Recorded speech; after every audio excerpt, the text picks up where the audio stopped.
उपयोग में, अरे बुझिला जवानी में तयाई उपयोग में, कि डूब जोर मनवा मरवा वाला जोर में, डूब जोर मनवा मरवा वाला जोर में, डूब जोर मनवा मरवा वाला जोर में, डूब जोर मनवा मरवा वाला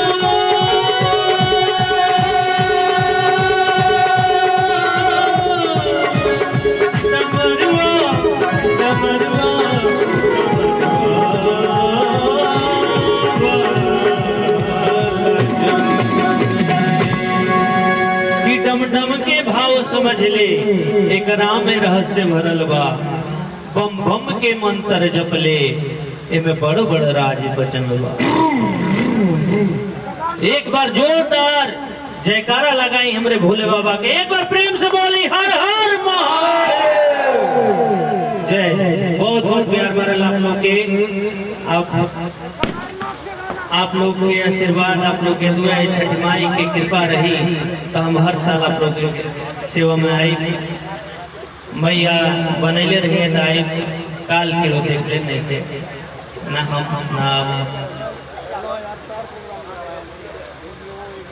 हम सर्वसंख्यकता समिति की ओर से दुर्गे जी गाए हैं। छठ करने वाले से पूछिए, उसकी शरीर का रोना खड़ा हो गया होगा। जो जिसके अंदर श्रद्धा हो, अभी भी हजारों भाई हमारे यहाँ है, आगे बढ़ भी यही छठ मैया की, शिव जी की, दुर्गा जी की, जिसमें सबको रहस्य हो। रोकेटी डांस क्या है? 5 मिनट 10 मिनट का होता है। मैं चाहता हूँ हमारे संस्कृति कार्यक्रम होता है यहाँ पर, हजारों में हमारी माँ बहन बेटी सारे यहाँ थी, मगर 12 बजे उनको जाना पड़ा।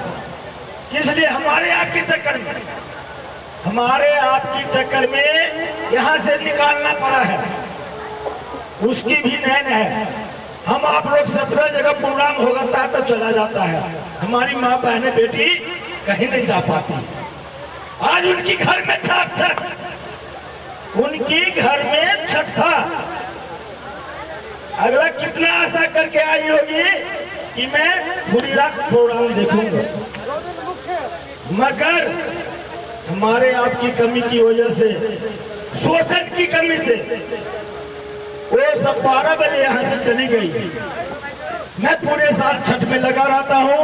आज हमें इतना दुख हुआ है, जो भाई को हमेशा हाथ जोड़ता हूँ, पैर जोड़ता हूँ, उनके लिए पूरे साल में छठ पूजा के लिए लगा रहता हूँ, वो भाई अपनी माँ बहन बेटी को कदर नहीं कर पाया।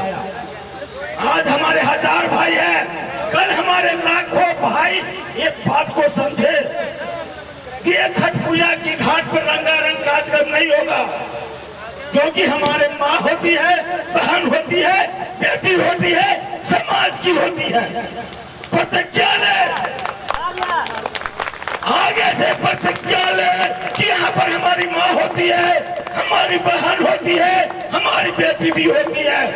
रंगारंग कार्यक्रम नहीं होगा, संस्कृति कार्यक्रम होगा, जो छठ पूजा के लिए हमारी माँ बहन बेटी भाई बाप 4 दिन तक व्रत करते हैं। सब भाई को पता होगा, जो छठ पूजा करते हैं, सब भाइयों को पता होगा। इसलिए मैं पहले निवेदन किया था आप सब लोग से, निवेदन किया था कि भाई शांति बना के रखो। हजारों की संख्या में माँ बहन थी। आगे से आप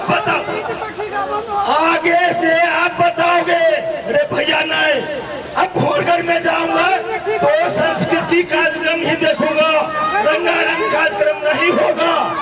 आज मैं 1.5 लाख रुपया कलाकार को दे रहा हूँ, मगर हमारे भाइयों और को, बड़े बुजुर्ग को, माँ बहनों को, किसी को स्वार्थ नहीं पूरा हो पाया।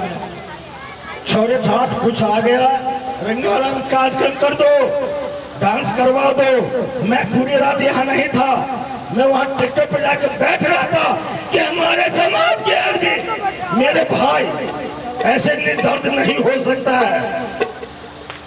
5 भाई है, 5 स्वभाव हो सकता है, ऐसे निर्दय नहीं हो सकता। जो हमारी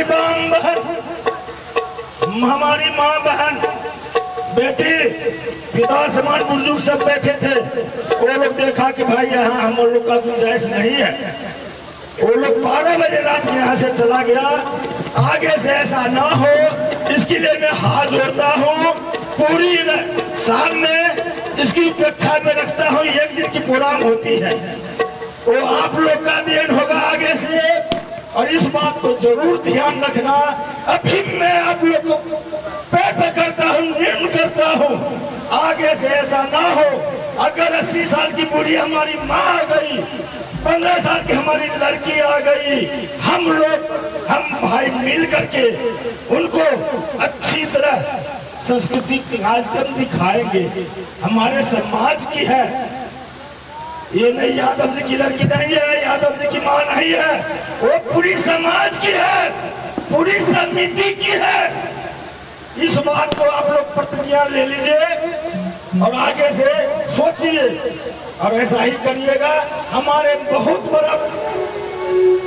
बड़ा कलाकार आए हुए हैं, बिस्ली ओझा, ये हमारे मनोज तिवारी का शिष्य, वही मनोज तिवारी का गुरु है हमारे विष्णु ओझा जी। छठ की गाना कुछ चलेगा शांति पूर्वक बैठ करके। अभी बहुत ही माता बहनें आ गई है घाट पर, वो लोग भी सुनेगी, हम भाई सब मिल करके सुनेंगे। 1 घंटा का प्रोग्राम हमारी बची है। एक बार जोर से बोले छठ महारानी की, छठ महारानी की। हेलो पूरल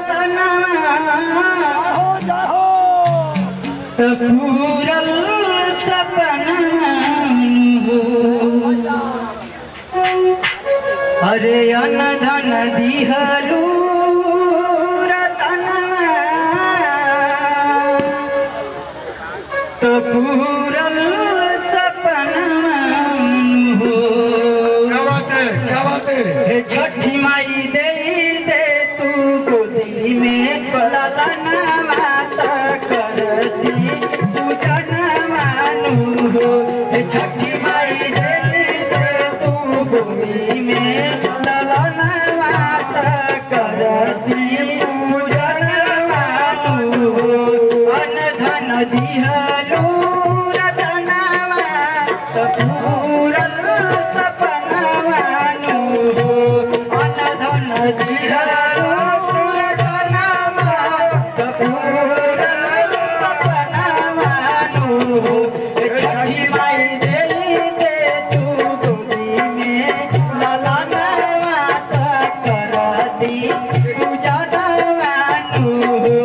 छठी माई दे दे तू गोदी में ललना माता करती पूजन मानू हो।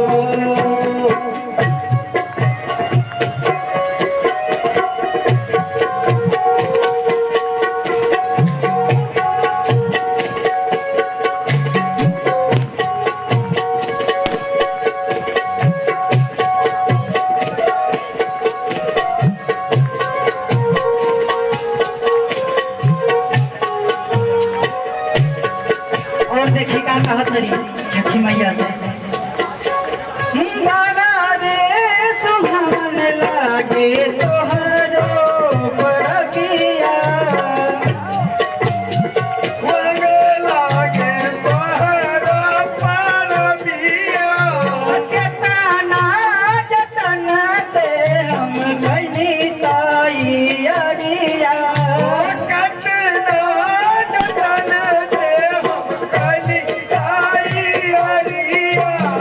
बड़ा रे सुहावन लागे तोहरो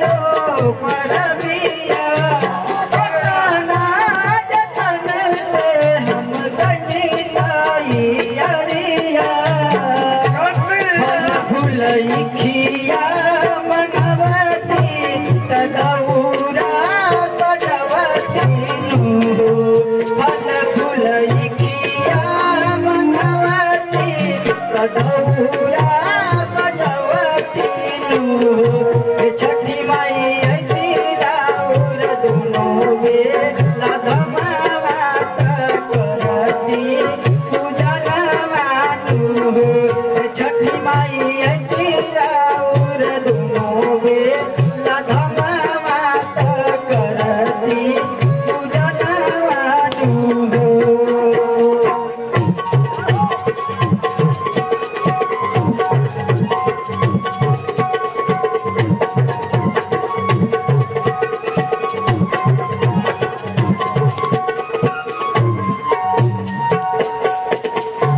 महिमा महान माई जाने सारा दुनिया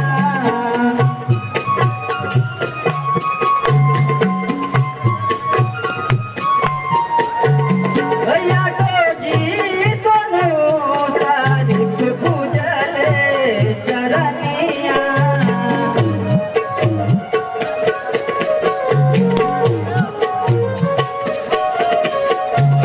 महिमा महान माई जाने सारा दुनिया यादव जी सोनू सारिक पूजले चरनिया संदीप सुगम के बोलावती भजन गवावती नु संदीप सुगम के बोलावती भजन करवती नु छठी माई स्वर गुजे सगरो भवनवात करती पूजनवानु छठी माई स्वर गुजे सगरो भवनवात करती पूजनवानु अनधन जिहालू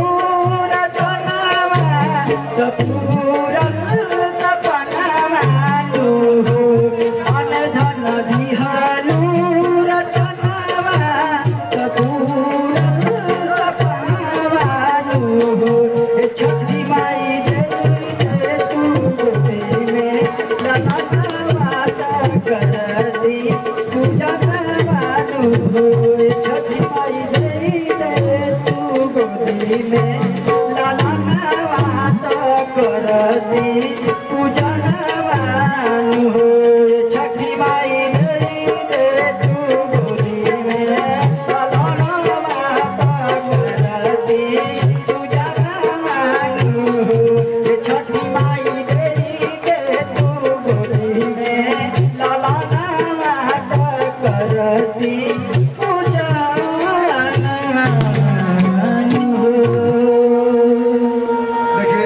देखिए मैया के भेंट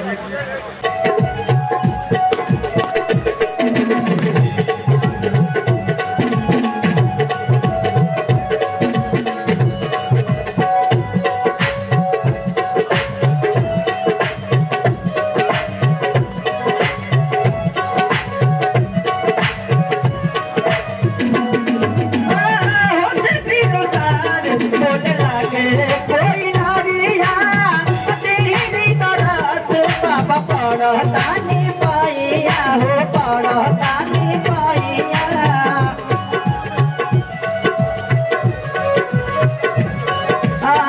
होते बिनुसार बाबा बोली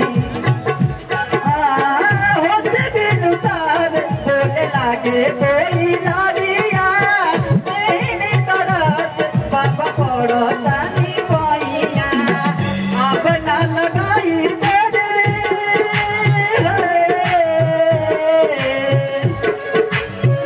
अब ना लगाई तेरी सुनीली गुहार कर तिरिया पुकार बाबा जल बीच खाड़ कर तिरिया पुकार बाबा जल बीच खाड़ कर तिरिया पुकार बाबा जल बीच खाड़ कर तिरिया पुकार बाबा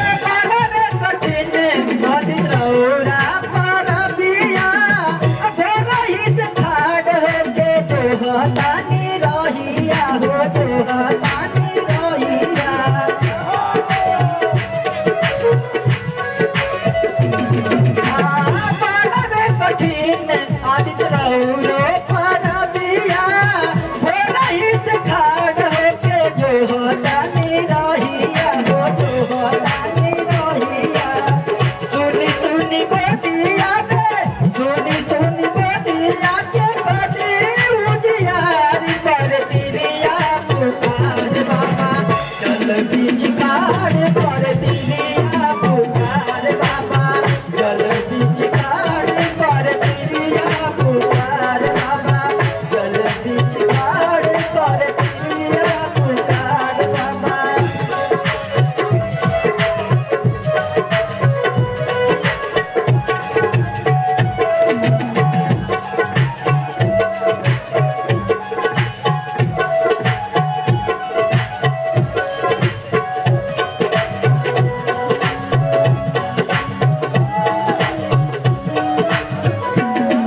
संदीप सुगम लोक जली खेले बरपिया तीन तरह से लग पड़तान पैया हो पड़तान पैया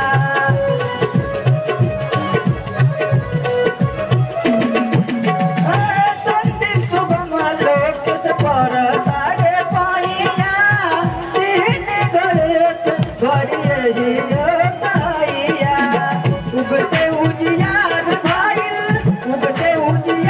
भाईल पूजे संसार कर तिरिया पुकार बाबा जल बीच खाड़ कर तिरिया पुकार बाबा जल बीच खाड़ कर तिरिया पुकार बाबा जल बीच खाड़ कर तिरिया पुकार बाबा जल बीच खाड़ कर तिरिया पुकार बाबा जल बीच खाड़ कर तिरिया पुकार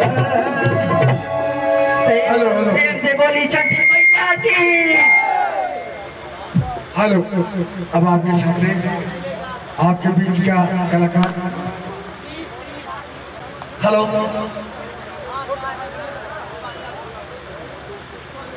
तमाम भोजपुरिया भाई लोग के हम पान पासवान गोर छो के गोर लागत नहीं और काफी समय निकल चुका बा भैया और हमने क्या हूँ मैं बहुत देर हो गई हम चाहें जा जितने भी हमारे भाई और चाचा चाची यहाँ उपस्थित बानी ये छोट लड़का के पूरे दुलार स्नेह मिले के चाहिए जोने से पहले बड़ बड़ कलाकार ये मंच पहले ये मंच बहुत नसीब से अपना सौभाग्य होला और यही मंच खाती कुछ दिन पहले भैया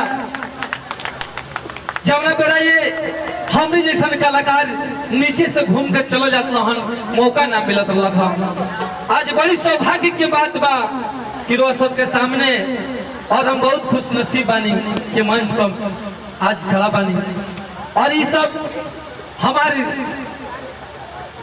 कमेटी यहाँ अध्यक्ष जी बानी श्री धनेश्वर यादव जी यहाँ के देन बाकी आज सब लोग हमारा के ये मंच पे देखा था नहीं हम चाहें भैया कि छोट लड़का के दुलार प्यार सने इतना दिलो कि अगली साल से वो चीज करके जाए कि एगो भोर घर में छाप छोड़ के जाए राउर घर के छोट लड़का छोट भाई बानी और हम दो लाइन कहल चाहो तनी छठ माई के कैसे छठ माई के त्योहार सुबह हो गई बा अब सूरज भगवान का तरह जितना तिवाई लोई ले सब आशा लगा के पानी भी से खा रही लो कि बाबा कब दर्शन दिखाई तो दो लाइन कहल चाहे हम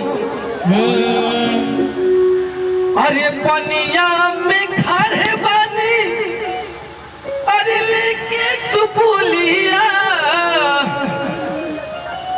अरे पनिया में खारे बानी लेके सुपुलिया अरे कल हुए से बानी निसियार जी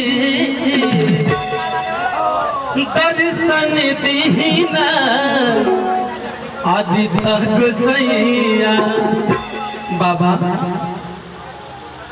आज इतना देर काहे कैले बानी रहुआ रोज रहुआ सवेरी उग जात रहनी हो आज बताई इतना देरी कैले बानी अरे दर्शन दीना आदि तक सैया दर्शन दीना